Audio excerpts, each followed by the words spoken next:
Hello mathematicians.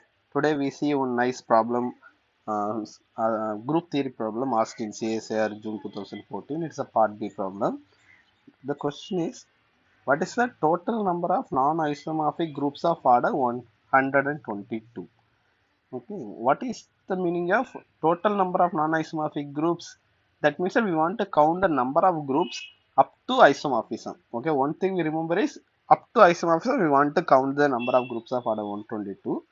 So before get into the problem, let's briefly see what is the meaning of number of groups up to isomorphism. So for example, we consider the Klein 4 group. So this is also denoted by K4, V4. It has four elements E, A, B, C. And if you A square, B square, C square equal to C in this group and AB equal to C. Okay, so basically any non-identity element has order 2 in this group, and uh, this multiplication alone defines a group structure on G, and this is the Cayley table of this group. Okay, when you multiply two elements, what element you will get can be read from this table. Similar to this group, I look at this group Z2 cross Z2. We know that Z2 is a group with respect to addition modulo 2, correct? So we take the product of Z2 with itself, we get Z2 cross Z2. Z2 has only two elements, that is 0 and 1. So if you take Z2 cross Z2, you have to take the Cartesian product of this set with itself. So there are four elements 0, 0, 0, 1, 1, 0, 1, 1. Okay. Now the operation in the product of group is pointwise. So again we look at the Cayley table. We get 0, 0, 0, 1, 1, 0, 1, 1. This is 0, 0, 0, 1, 1, 0, 1, 1. I have written the group elements here, and 0, comma 0 is the identity element. So anything into identity element, we get the element itself. So that way we got this row and column. Now we see what is 1, comma 1 in, sorry, 0, comma 1 into 0, comma 1. Okay, so what is 0 comma 1 into 0 comma 1? So basically you have to see 0 into we have to do 0 addition modulo 2 0 comma 1 addition modulo 2 1. Okay, so 0 addition modulo 0 is 0, 1 addition modulo 2 is 1 addition modulo 1 is 0, because 1 plus 1 is 2, 2 is 0 in addition modulo 2. Okay, so see, we get so we get 0 comma 1 into 0 comma 1, we get 0 comma 0. So similarly we can fill the other table elements also. So what we see is 0 comma 1 into 0 comma 1, 0 comma 0, that is identity element. 1 comma 0 into 1 comma 0, we get again identity element. Therefore 1 comma 0 square also identity. 1 comma 1 into 1 comma 1, we get 0 comma 0, that is identity element. So in this group also all the non-identity elements satisfies a square, b square, c square equal to identity, that condition. And if you multiply 0 comma 1, and if you multiply 0 comma 1 to 1 comma 0, what you get? You get 1 comma 1. You multiply 0 comma 1 and 1 comma 0, you get 1 comma 1. So basically if you multiply this element and this element, you get this element. So now even though these two groups elements are looks different, but if you look at the Cayley table, they are identical, and these elements satisfy the same set of relations, right? So we basically we can map this E to this element, A to this element, B to this element, C to this element. That will give us a group isomorphism between these two groups. Okay, now if you want to count the number of groups of order 4 up to isomorphism, we should not count this Klein 4 group and this Z2 cross Z2 as a different group. That is the point. Whenever we are counting the group up to isomorphism, we have to consider these two group as a same group. Okay, so I hope you understand what is the meaning of up to isomorphism. Now whatever positive integer n is given, there is a one group always there. What is that group? Yeah, that is Z10. Z10 with addition modulo n, that group is always there. So there is at least one group of every positive integer. Okay, so there is no integer like there where there is no group. You can always find the Z10. That one thing we know. And this group is abelian and also cyclic. Okay, so you just keep it in your mind. Now next we proceed. Okay. uh, Okay, so the in case of Z4, in case of number 4, there are only two groups of order 4, namely one is Z4, another is Z2 cross Z2. Now 4 is prime square, so in any group of order prime square is abelian, that you know. So we get only two groups. So instead of this claim for group, I have considered Z2 cross Z2, and there is always this cyclic group Z4. So this group is cyclic, this group is not cyclic, therefore these two groups are not isomorphic. Z4 Zn is a cyclic, that you know. Why this group Z2 cross Z2 is not cyclic? You see, none of this element has order 4. All these element has order 2, and this is identity element. If it is a cyclic group, it should have a element of order 4. Okay, we don't have that, therefore Z2 cross Z2 is not cyclic. Therefore, these two groups are not isomorphic. So we are counting them as a different group. So there are two groups. Okay. Now we come to our problem. So we are given 122. Okay, and so 122 can be written as 2 into 61. Now we want to know whether 61 is a prime or not. Okay, so how do you check 61 is a prime or not? You look at the root of 61. Root, you see 777 square is 49. 8 squares are 64. Therefore, root of 61 is a number something lies between 7 and 8. And you look at the numbers 2, 3, 4, 5, 6, 7. And if none of this number divides 61, then definitely 61 is a prime. That is a prime criterion. So usually enough to check the numbers between root of that number. Okay. Now you see these 2, 4, 6 are even numbers. It is an odd number, so none of them going to divide, and we remains with 3, 5, and 7 only. We can you can you know, it is clearly not divisible by 3 and 5. 9 sevens are 63, so therefore 61 is not divisible by 7 also. Therefore 61 is a prime. Now we get to this 122 is product of two distinct primes. So here I quote a result, and so I have another video explaining the proof of this result. So there are two results. This is about a group of order PQ. I'll upload that video also after this video. So what is this first result? Let P and Q be two distinct primes. So and I assume that Q is a larger. Okay. Then I look at the group of order. Let G be a finite group of order. This number PQ product. Okay. If P doesn't divide Q minus 1, then G is cyclic. Okay. You see, this G is an arbitrary group of order PQ.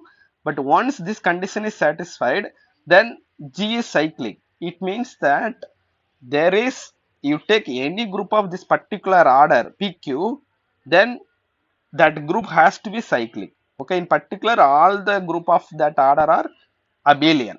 Okay, there is no in non-abelian group of order PQ if P doesn't divide Q minus 1.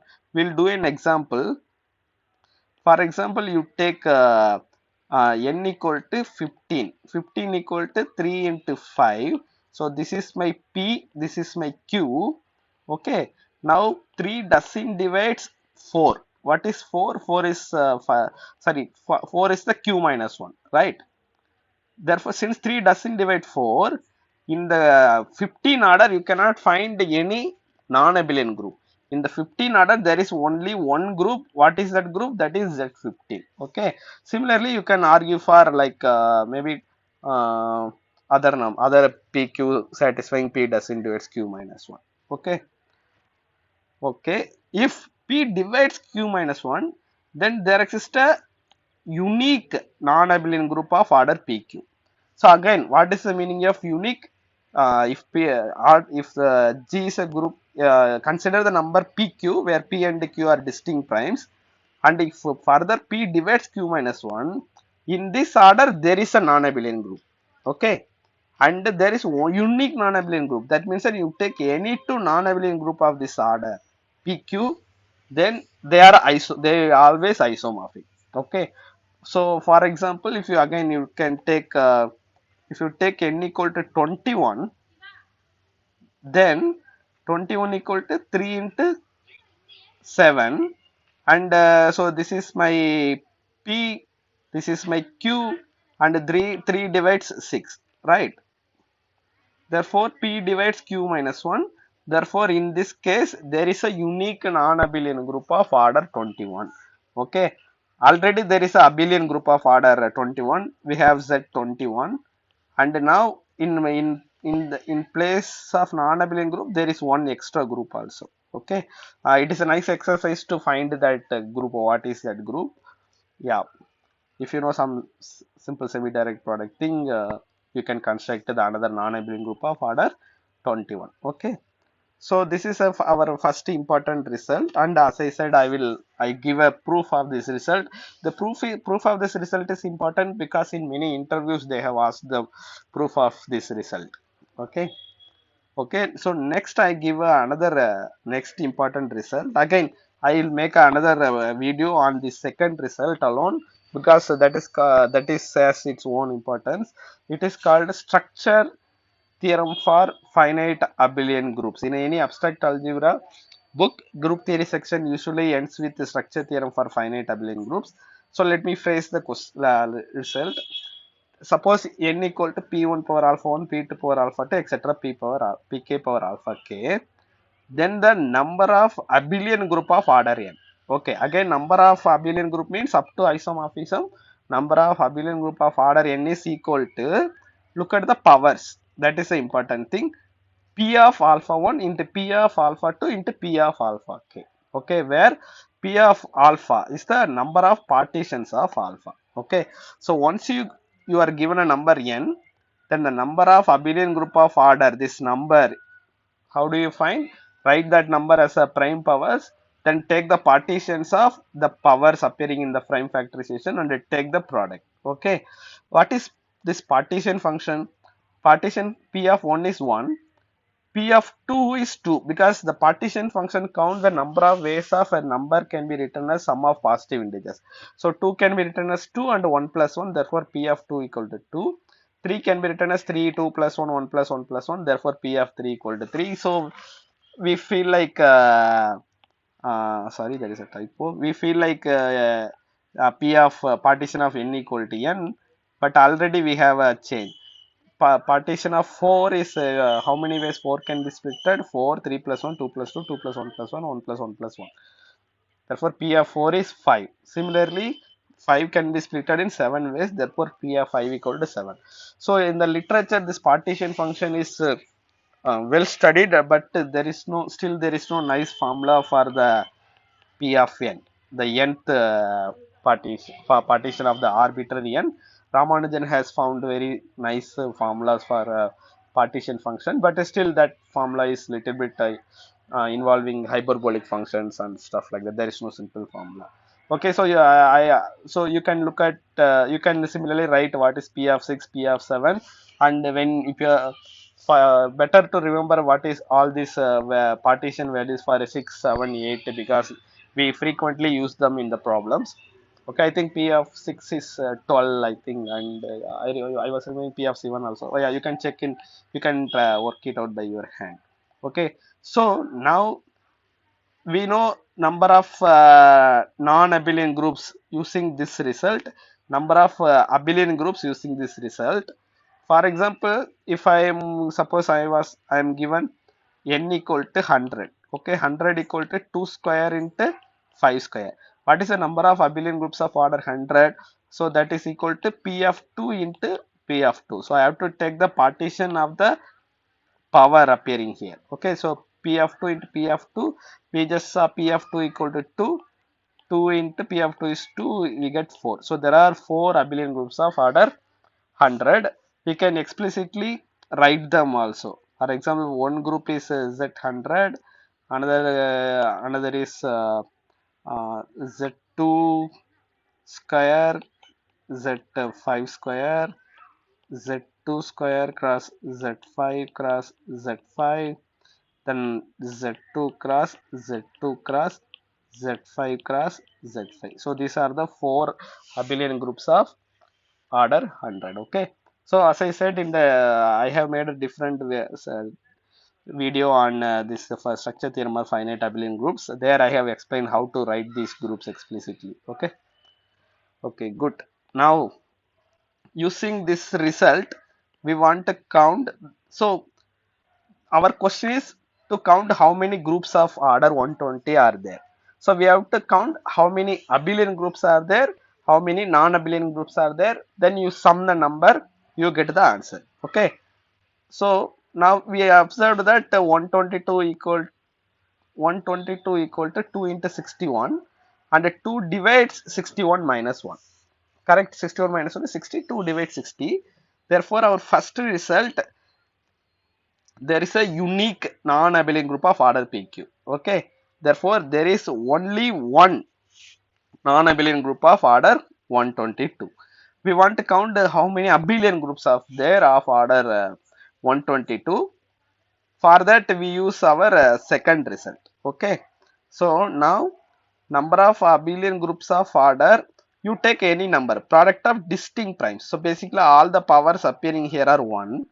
Then the number of abelian group of order this n is equal to all these powers are 1. Therefore partition of 1 into partition of 1 into etc. partition of 1, partition of 1 is 1. So product of 1 is equal to 1. Okay, so there is only one abelian group of order n if n is product of distinct primes. Such numbers are called square free integers.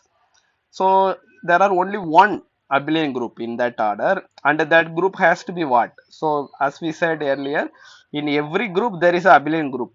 I mean sorry, every positive integer there is a abelian group whose order is that number. So in particular for this n we can consider z n. Okay, set p1 p2 etc pk. So this is the only abelian group of order n if n is a product of distinct primes. In particular in our example we are looking at product of two distinct primes. Therefore by this result there is only one abelian group. Okay, so number of abelian group of order 122 is 1 by this result, because p of 1 into p of 1 into p of 1 equal to 1. And like in case of 122, this power appearing are 1 1. Therefore p of 1 into p of 1 it is 1. So number of abelian group of order 122 is 1. Number of non-abelian group of order 122 is 1. Why? That is again by our first result. If p divides q minus 1, then there is a unique non-abelian group of order pq. Okay. Therefore, the total number of groups of order 122 up to isomorphism is 2. There are 2 groups. Okay. So, in general, using the same argument, not just 122, any number if n equal to pq is given, where p less than q, then there is only one group of order n. This n is pq if p doesn't divides q minus 1. Okay, if p doesn't divides q minus 1, then the answer is 1 always. There is only one group by our first result. And there are two groups, one abelian group, one non-abelian group if p divides q minus 1. Okay, that is our, this is a more general result. Whatever number product of two distinct prime is given, by using our these two results, we can conclude the answer is either 1 or 2. Okay. Okay, I hope you remember this, you understand what I'm saying in this problem. And any doubts, please let me know in the comments. If you want to do some particular problems in some particular area also, please comment. I'm very happy to do those problems. And yeah, so the answer is, first option is correct. Answer is 2. Okay. Okay, guys. Uh, have a good day. Take care. Bye.